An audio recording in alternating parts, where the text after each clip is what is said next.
तक हमने अपने 3 वीडियोस के अंदर डिफरेंट टाइप के पाइथन एमसीक्यूज देखे हैं जो कि आपके रैपो से रिलेटेड है। तो अगर आपने कोई भी वीडियो मिस आउट की तो आप मेक श्योर करो कि उन तीनों वीडियोस को लाजमी चेक करो। हमने थ्योरेटिकल कॉन्सेप्ट पे भी बात की है, साथ ही साथ हमने यहाँ पे प्रैक्टिकली भी कॉन्सेप्ट के बारे में बात की है। एक और स्टूडेंट ने कुछ एमसीक्यूज का लिंक प्रोवाइड किया था सॉल्व करने के लिए, तो आज की वीडियो में हम उसको सॉल्व आउट कर रहे हैं ताकि हमारी जो रैपो से रिलेटेड और नॉलेज है वो यहाँ पे गेन हो सके। तो चलिए विदाउट वेस्टिंग टाइम अपने क्विज को शुरू करते हैं। इस बार ये क्विज मैं आप ही के सामने सॉल्व कर रही हूँ ताकि आपको आइडिया हो जाए कि सवालों को किस तरीके से समझना चाहिए। सबसे पहला सवाल है which statement best describe how Python execute code. अगर पाइथन की बात करें तो पाइथन पहले सोर्स कोड को क्या करता है, बाइट कोड में कन्वर्ट करता है और फिर इंटरप्रेटर का यूज करके लाइन बाय लाइन अपने कोड को यहाँ पे पढ़ता है। तो अगर आप इस हिसाब से देखो तो ऑप्शन नंबर बी जो है वो हमारे पास यहाँ पे करेक्ट आंसर होगा। अगला क्वेश्चन है which feature of Python contribute most to its readability. अगर रीडेबिलिटी की बात करें तो पाइथन में क्या होता है कि सब कुछ जो है वो आइडेंटिटेशन के रूल के ऊपर काम करता है। ठीक है, अब जब आइडेंटिटेशन के रूल पे काम करता है तो हमारे पास एक और चीज क्या होती है जो हमने अपने थ्योरी में पढ़ा था, स्पेसेस। ठीक है, थ्योरी आपको पहले इसलिए पढ़ाई थी ताकि अगर कोई सवाल आते हैं तो आपको आइडिया हो कि हम किस तरीके से उसको यूटिलाइज कर सकते हैं। तो हर ब्लॉक के ऊपर क्या होता है कि हम प्रॉपर इंटेंट रखते हैं और उस इंटेंट के अंदर स्पेसेस जो है वो हमारे रूल करते हैं। तो option number B second question का करेक्ट आंसर होगा। थर्ड क्वेश्चन है who is credit with the creation of Python. तो यहाँ पर हमारे पास रोशन जो है वो इसके ओनर है जिन्होंने पाइथन को सबसे पहले यहाँ पे बनाया था। अगला क्वेश्चन है हमारे पास what is the primary role of Python byte code. देखो बाइट कोड की अभी मैंने बात करी तो ये क्या करता है, ये एज अ इंटरप्रेटर काम करता है। तो बाइट कोड में बेसिकली होता है क्या है कि ये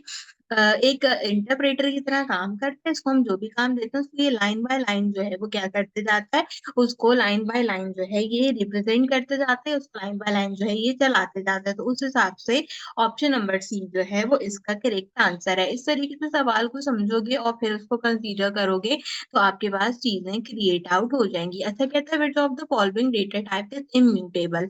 इम्यूटेबल और म्यूटेबल का डिफरेंस मैंने उस दिन भी बताया था, बट स्टिल कोई कह रहा था कि आप ये बता दें तो मैं आपको यहाँ पे बता देती हूँ कि जो है ये बेसिकली होता क्या है। ठीक है, नॉर्मली ये हमने फिर थ्योरी की क्लास में भी डिस्कस आउट किया था। तो यहाँ पे बेसिकली होता क्या है कि इस तरीके से ये देखिए, म्यूटेबल में क्या होता है कि आप म्यूटेबल के अंदर जो है वो चीजों को लिख सकते हैं मिटा के, और इम्यूटेबल में क्या होता है आप उसको मिटाकर नहीं लिख सकते। तो आप लिस्ट में चीजें मिटा के लिख सकते हैं, आप डिक्शनरी में कीज या पेयर वैल्यूज मिटा के लिख सकते हैं, आप सेट्स में चीजें आगे पीछे कर सकते हैं, एंड आप टपल में इस चीज का यूज नहीं कर सकते। तो टपल जो है वो हमारे पास क्या होंगे, इम्यूटेबल डेटा टाइप होगी जो कि हम मॉडिफाई नहीं कर सकते। अगला क्वेश्चन है when combining a integer and float in an arithmetical expression Python convert the result to which type. अगर हम अरिथमेटिक ऑपरेशन का यूज करें और उसमें इंटीजर और फ्लोट दोनों का यूज करें तो पाइथन फ्लोट के अंदर क्या करता है, आपको जवाब प्रोवाइड करता है। तो इसमें इसका करेक्ट आंसर क्या होगा, फ्लोट होगा।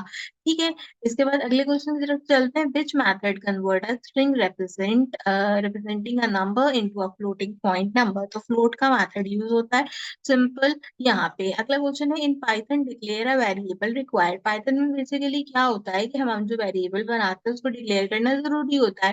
तो डिक्लेयर किससे करते हैं, इज इक्वल टू के साइन से करते हैं। तो इसमें अगर हम करेक्ट आंसर देखें तो क्या होगा कि हम जो है वार और लेट का यूज टाइपस्क्रिप्ट में करते हैं, हम जो है वो सिंपली स्टेटमेंट के थ्रू इसको डिक्लेयर करते हैं। तो हम यहाँ पे ऑप्शन नंबर बी के साथ जाएंगे। देन डेटा टाइप देखेंगे और इनक्लोजर नेम वेरिएबल कमेंट्स कहे गए हैं, तो उस हिसाब से बी वाला ऑप्शन क्लियर है। ऑप्शन नंबर बी के बाद जो है वो क्वेश्चन नंबर 9 है जिसमें हमसे पूछा गया है कि एक्सपोनेंशियल क्या होता है, तो मल्टीप्लिकेशन होता है। तो सिंपल मल्टीप्लिकेशन का साइन जो है वो यहाँ पे यूटिलाइज करेंगे। ठीक है, इक्वलिटी ऑपरेटर की बात करें तो बेसिकली ये क्या करता है, कंपेयर करता है हमारी वैल्यूज को और चेक करता है कि दोनों एक दूसरे के बराबर हैं या नहीं है। तो आंसर नंबर ए जो है वो इसका करेक्ट होगा। विच of the following operator can be overloaded और कस्टम ऑब्जेक्ट इन पाइथन। हमारे पास कौन से ऐसे जो है वो यहाँ पे ऑपरेटर होते हैं जो कि ओवरलोडेड होते हैं। तो एडिशन और एक्सपोनेंशियल दोनों जो है वो हमारे हमारे पास यहाँ पे ओवरलोडेड कस्टम क्लास में आते हैं, तो बोथ ए एंड बी इसका करेक्ट आंसर होगा। और अगर सिर्फ एक ऑप्शन हो तो आप एडिशन या अपना एक्सपोनेंट का ऑप्शन चूज कर सकते हैं। स्ट्रिंग क्या कहलाते हैं पाइथन के अंदर? इम्यूटेबल होते हैं। स्ट्रिंग को मॉडिफाई जो है वो नहीं किया जा सकता, तो हम इम्यूटेबल का ऑप्शन चूज करेंगे। देन पूछता है कि फंक्शन है मेरे पास जिसको आपने कन्वर्ट करना है स्ट्रिंग 456 में, और उसको क्या करना है इंटीजर के अंदर लेके जाना है। तो 456 को इंटीजर बनाने के लिए किसका यूज करेंगे? इनिट का यूज करेंगे। तो सिंपल इनिट की कमांड यूटिलाइज की जाएगी। यहाँ पे देखो इंटीजर लिखा है, किसमें करना है? Convert the string into integer. तो स्ट्रिंग हम है इंटीजर में रखना है तो INT 456 आएगा, और अगर इंटीजर में होगा स्ट्रिंग में करना तो स्ट्रिंग 456 आएगा। ठीक है, इसका ख्याल रखना। अगला क्वेश्चन है यहाँ पे क्वेश्चन नंबर 14, जिसके अंदर बेसिकली सब स्ट्रिंग निकालना है आपने। तो ये पूछ रहा है कि अगर आपने सब स्ट्रिंग को एक्सट्रैक्ट करना हो तो उसका करेक्ट वे क्या होता है? तो उसका करेक्ट वे होता है कि आपने स्ट्रिंग का एस देना और उसके बाद आपने क्या करना होता है? लिस्ट में इस मेथड को हम यूज करते हैं। तो सिंपल आपने लिस्ट वाले ऑप्शन को चूज करना है। कहाँ से लिस्ट जो है वो शुरू करनी है, कहाँ पे खत्म करनी है, ये आपको पता होना चाहिए। देन पूछता है which operator in Python can be use for connecting two of the things. तो ऑब्वियसली स्ट्रिंग को ज्वाइन करने के लिए प्लस का ऑपरेटर यूज होता है। तो ये बहुत ही बेसिक सवाल था हमारे पास। 16 क्वेश्चन है यहाँ पे, what is the proper keyword to start a conditional block. If से जो है वो हम हमेशा अपना कंडीशनल ब्लॉक शुरू करते हैं, then else if and then else का यूज करते हैं। अगला क्वेश्चन है what which of the following correctly represent a multi branch condition in Python. तो मल्टी ब्रांच कंडीशन में देखें तो if then else if use हो सकता है, if else if and else use हो सकते हैं। तो नॉर्मली हम क्या यूज करते हैं? नॉर्मली इफ एल्स इफ और एल्स का यूज करते हैं। तो हम यहाँ पे क्या करेंगे? हम यहाँ पे बेसिकली अपना किस कौन सा ऑप्शन के साथ जाएंगे? हम यहाँ पे बी वाले ऑप्शन के साथ जाएंगे। ठीक है, तो यहाँ पे आपने ध्यान से इसको चूज करना है। देन अगला क्वेश्चन है in Python loop which statement is use to intimate exit the loop. Exit की कमांड के लिए हम बेसिकली क्या करते हैं? लूप को खत्म करने के लिए ब्रेक यूज करते हैं, ब्रेक लगाते हैं। तो ब्रेक का यूटिलाइजेशन करेंगे। विच of the following is ordered and mutable. हमारे पास कौन सी चीज होती है जो कि ऑर्डर्ड होती है और म्यूटेबल होती है? तो अगर हम देखें तो लेस और डिक्शनरी दोनों में करेक्ट ऑर्डर होता है, और दोनों को हम एडिट भी कर सकते हैं। ठीक है, तो अगर एक चूज करना हो तो आप इनमें से कोई भी एक ऑप्शन चूज कर सकते हैं। हमारे पास बोथ बी एंड सी का ऑप्शन है तो हम उसको चूज कर लेते हैं। How do tuple different from list. Tuple जो है वो इम्यूटेबल होते हैं, लिस्ट म्यूटेबल होती है, ये भी हमने बात की थी यहाँ पे। तो हम सिंपल इसी ऑप्शन को चूज करेंगे। अगला क्वेश्चन है हमारे पास यहाँ पे डिक्शनरी से रिलेटेड। डिक्शनरी में कैसे वैल्यू स्टोर होते हैं? तो पेयर वैल्यूज में स्टोर्ड होते हैं। तो सिंपल की पेयर वैल्यूज का हम जो है वो यूज करेंगे। अगला क्वेश्चन है what is the primary characteristic of a set in Python. अगर सेट की बात की जाए तो बेसिकली क्या होता है कि हमारे पास यूनिक वैल्यूज को स्टोर करता है, और डुप्लीकेट वैल्यूज जो होती है वो इसमें क्या होती है? नहीं होती। तो उस हिसाब से अगर हम देखें तो यहाँ पे करेक्ट आंसर क्या रहना चाहिए? यूनिक एलिमेंट वाला। ठीक है, element can appear more than one, element can store in order of the, अगर ये नहीं होता आपके पास यूनिक वाला तो फिर ऑर्डर ऑफ इंसर्ट वाला जो इंसर्ट की कमांड वाला है ना, वो वाला ऑप्शन आप यूज कर सकते हो। वैसे यूनिक एलिमेंट करेक्ट होगा। अगला क्वेश्चन है which method is use to add the element to the set. तो आपको पता है कि ऐड की कमांड का यूज किया जाता है। तो जल्दी से मुझे कमेंट में बताओ अपेंड क्यों यूज करते हैं? सेट में और लिस्ट में अपेंड क्यों यूज करते हैं? एक सवाल आ सकता है, जरा जो है ना वो बताना मुझे कॉमेंट सेक्शन में। अगला क्वेश्चन है Python module is best describe as. हम कैसे पाइथन के मॉड्यूल को डिस्क्राइब करते हैं? मॉड्यूल बेसिकली क्या होती है? एक फाइल होती है जिसमें हम फंक्शन और क्लासेस को रखते हैं। तो हम यहाँ पे देखेंगे ऑप्शन नंबर ए जिसमें फंक्शन एंड क्लासेस बताई गई हैं। तो ये इसका करेक्ट आंसर रहेगा।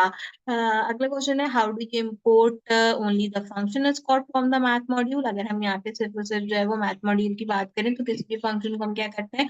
डायरेक्टली इम्पोर्ट कराते हैं फ्रॉम करके। तो फ्रॉम मैथ इम्पोर्ट स्कॉट का यूज हम यहाँ पे कर लेंगे। ठीक है, ये आप बेसिकली पाइथन में फ्रॉम करके इम्पोर्ट कराते हो ना, तो ऐसे भी अगर किसी को नहीं आ रहा हो तो ऐसे समझ सकते हो। ठीक है, अगला क्वेश्चन है what happen if a Python function does not return the statement. अगर पाइथन का फंक्शन कुछ भी रिटर्न नहीं करता तो इसका मतलब क्या होता है? नन होता है। ठीक है, तो सिंपल इट रिटर्न्स नन जो है वो करेक्ट आंसर रहेगा। एरर नहीं देता, नन देता है। अगर जो है वो पाइथन में, अगला क्वेश्चन है कि पाइथन में कौन सा ब्लॉक जो है वो क्या करता है? कैच एक्सप्रेशन को कॉल करता है। तो ये तो बहुत ही आसान है। हमारे पास कौन सा जो है वो ऐसा एलिमेंट होता है जो कि कैच एक्सप्रेशन को कॉल करता है, तो ट्राई और एक्सेप्ट का जो ऑप्शन होता है वो हम यूज करते हैं। अगला क्वेश्चन है, what is the primary purpose of finally clause in exception handling. ठीक है, एक्सेप्शन हैंडलिंग की बात करें तो फाइनली क्या करता है, हमेशा फाइनली वाला ब्लॉक रन करता है हमारे पास, और जो भी कोई एक्सेप्शन आती है या नहीं आती है उसके अकॉर्डिंगली वो वर्क करता है। तो अगर हम यहाँ पे देखें तो एक्सेप्शन होती है ट्राई कैच, और एक्सेप्शन रेज होती है, कॉस्ट होती है, तो सी वाला ऑप्शन ट्राई कैच वाला यहाँ पे हमारे पास करेक्ट होगा। अगला क्वेश्चन है, in are try catch except block if no expectation is raise which block get the execute next. ठीक है, अगर हम जो है वो दोनों में से देखें कि अगर कुछ भी एग्जीक्यूट नहीं हो रहा है तो एल्स वाली कंडीशन जो है वो क्या के होती है, चलती है। देन पूछता है, which type of error is raise when you convert a non numeric string to integer. तो बेसिकली इसमें क्या होता है, वैल्यू का एरर होता है, आप स्ट्रिंग नॉन न्यूमेरिक स्ट्रिंग को इंटीजर में कन्वर्ट नहीं कर सकते। अगला क्वेश्चन है, what is the output of the following code snip. हमने एक फंक्शन बनाया जिसको कंप्यूट का नाम दिया और उसमें कुछ वैल्यूज रखी है, रिटर्न कराया है लिस्ट में v को जो कि एक्सपोनेंट कर रहा है हमारे पास 2 को, और v में क्या है, वैल्यूज है जिसमें मॉडुलस निकाला गया है, डेटा टाइप चेक करके आपने इसको क्या करना है, 0 के इक्वल कराना है। ठीक है, तो आपने क्या करनी है, रेंज लिखनी है 6 फैक्टर 2 4 एंड 6 इसका एक हिसाब से करेक्ट आंसर होना चाहिए। या फिर हम कैसे कर सकते हैं कि हमने मल्टीप्लिकेशन भी करना है और हमने इसका निकालना है मॉडुलस। ठीक है, तो हमने इसको 0 से सबसे पहले शुरू करना है, तो 0 हो जाएगा, 2 से एक्सपोनेंट करेंगे तो 4 हो जाएगा, एंड फिर इसका जो है मॉडुलस निकालेंगे तो कितना हो जाएगा, 16 हो जाएगा। तो हमारे पास 0 4 एंड 16 इसका करेक्ट आंसर होगा। 0 2 एंड 4, हाँ ठीक है, मल्टीप्लिकेशन करनी है, मॉडुलस निकाला है ना, तो 0 4 एंड 16 करेक्ट होगा। अगर से मल्टीप्लिकेशन करनी होगी तो 0 2 एंड 4 इसका करेक्ट आंसर होगा। देन कहते हैं, give the code what will be printed. ठीक है, एस बराबर है इंटरमीडिएट के, आपने प्रिंट कराना है -4 कॉलम -1 तक। -4 कॉलम -1 तक क्या है, ये नेगेटिव स्केलिंग हो रही है, लास्ट में 4 है, और जो सेकंड करेक्टर है वो क्या होगा, वो होगा IATE। ठीक है, तो यहाँ से अगर ये करेक्टर है, एक एक करके ना इसको ऐसे काउंट करना है करेक्टर वाइज, एक एक करेक्टर, तो क्या होगा, -4 देखें तो 1 2 3 एंड 4, तो IATE जो है वो -4 तक जो है वो इसका होगा हमारे पास यहाँ पे। ठीक है, तो IATE, ठीक है, हम यहाँ पे इसको जो है वो चूज करेंगे। ठीक है, -1 से 4 तक कराना है तो बीच का होगा ना, तो ये तीन एलिमेंट क्या होंगे, प्रिंट होके आ जाएंगे। देन कहता है, what is the output of the code regarding mutable default argument. ठीक है, एक ऐड वैल्यू का फंक्शन बनाया, उसको एक एम्प्टी लिस्ट कंटेनर में रखा, अपेंड का मेथड यूज करते हुए वैल्यू रखी, कंटेनर से वैल्यू रिटर्न कराई, और पहली और दूसरी वैल्यू को क्या किया, सिंपल प्रिंट कर लिया। तो अगर हम जो है क्या कहते हैं, म्यूटेबल डिफॉल्ट देखें तो लिस्ट बार बार क्या होती है, रीयूज होती है। तो फिर हमारे पास क्या होना चाहिए यहाँ पे, सबसे पहले मेरे पास क्या चीज आनी चाहिए, सबसे पहले मेरे पास एम्प्टी लिस्ट है, कंडीशन ट्रू है तो 1 आनी चाहिए, और 1 में हमने क्या करना है, अपेंड कराना है। अपेंड का मतलब होता है एडिशन, तो 1 + 1 2, तो 1 एंड देन 1 2 इसका करेक्ट आंसर यहाँ पे होना चाहिए। अगला क्वेश्चन है, analyse the following code what does it print. अच्छा, ये क्या प्रिंट करेगा, कास्ट स्ट्रिंग की एक वैल्यू बनाइए, ट्राई और एक्सेप्ट का यूज करते हुए वैल्यू को रिटर्न करा दिया, अगर कुछ नहीं है तो एरर आएगा, फ्लोट वैल्यू दी है और क्या दी है, 5.5। ठीक है, तो 5.5 एरर देगा, तो हमारे पास क्या होगा, एक्सेप्ट का ब्लॉक चलेगा, और 5.5 किसके बराबर होता है, 5.5 के। तो ये तो वाला टाइप स्क्रिप्ट के क्वेज में भी आया था। सही है, ये बहुत बेसिक सवाल था, ये टाइप स्क्रिप्ट वाला जो क्वेज हमने दिया था उसमें भी आया था। तो 5.5 इसका करेक्ट आंसर था। इसमें एक गलती होती है, 5.5 इंटीगर में है, स्ट्रिंग में जो है वो यहाँ पे लिखा होता है स्ट्रिंग में, तो इसका करेक्ट आंसर आता है इंटीगर में, और अगर लिखा होगा इंटीगर में तो करेक्ट आंसर आएगा स्ट्रिंग में। बस एक ये जो चीज होती है क्वेश्चन में याद रखना, बाकी ऐसे का ऐसे ही आता है। ठीक है, ऑलमोस्ट आखिरी क्वेश्चन है, इसको भी देख लेते हैं। What is the output of the expression handling code snippet. अच्छा जी, x बराबर है इंटीगर स्ट्रिंग ABC के। अच्छा जी, सबसे पहले कन्वर्जन एरर आ गया, इंटीगर के अंदर क्या कर दिया, स्ट्रिंग दे दी। ठीक है, तो प्रिंट कर दो कन्वर्जन एरर, वरना इसको प्रिंट करा दो तो ऑब्वियसली कन्वर्जन का एरर आ जाएगा। यहाँ पे इंटीगर दे रहे हैं डेटा टाइप, अंदर वैल्यू क्या दे रहे हैं, स्ट्रिंग दे रहे हैं, तो वैसे ही गलत जो है वो हमें नजर आ रहा है। तो ये पूरा प्रोसेस करने के बाद सिंपल सबमिट कर देंगे। ठीक है, तो हमारा जो ग्रैंड टेस्ट था ये हमने सबमिट कर दिया। इसके मार्क्स एक नजर हम देख लेते हैं कितने मिले हैं हमें, आपको भी बताते हैं। तो ठीक है, ऑलमोस्ट मैंने आपको जितने भी यहाँ पे ये सारे के सारे क्वेश्चन बताए, इनमें से कोई भी क्वेश्चन ऐसा नहीं है जो कि गलत हो, क्योंकि मैंने ऑब्वियसली ध्यान से देख के सारे आंसर्स लगाए थे। तो उस हिसाब से ये सारे के सारे क्वेश्चन आपको समझ भी आए होंगे एंड आपकी काफी अच्छी तैयारी भी हो गई होगी अपने क्वेश्चन से रिलेटेड। अब ये टोटल मिला के 4 आपको मैंने वीडियोस प्रोवाइड की हैं। 2 वीडियोस में आपको और प्रोवाइड आउट करूंगी चैनल के ऊपर, जो कि होंगी प्रैक्टिकल बेस्ड आपके पास एमसीक्यूज की। एंड इसके साथ साथ थर्सडे को जो हमारी 9:45 टू 10:45 जूम क्लास होती है, उसमें हम बाकी की जो थ्योरी रह गई थी 7 टॉपिक्स हमने कवर किए थे, and बाकी के जो हमारे 2-3 टॉपिक रह गए थे उसको इंशाल्लाह अपनी बाकी की जूम क्लास के अंदर कवर कर लेंगे। तो ओवरऑल सैटरडे को जो आपका एग्जाम है उसकी प्रिपरेशन काफी अच्छी तरीके से हो जाएगी। बस मेक श्योर करेंगे, सब्सक्राइब करें। 5 प्रोजेक्ट जो है वो अपलोड आउट है, अगर आपने अब तक नहीं बनाया तो जल्दी से जाके बना लें। कोई भी क्विज की वीडियो मिस की है तो चैनल पे अपलोड है, जल्दी से जाके चेक कर लीजिए। आज की वीडियो के लिए बस इतना ही, आपसे मुलाकात करेंगे अगले वीडियो में किसी और अच्छे टॉपिक के साथ। तब तक के लिए मुझे दीजिए इजाजत।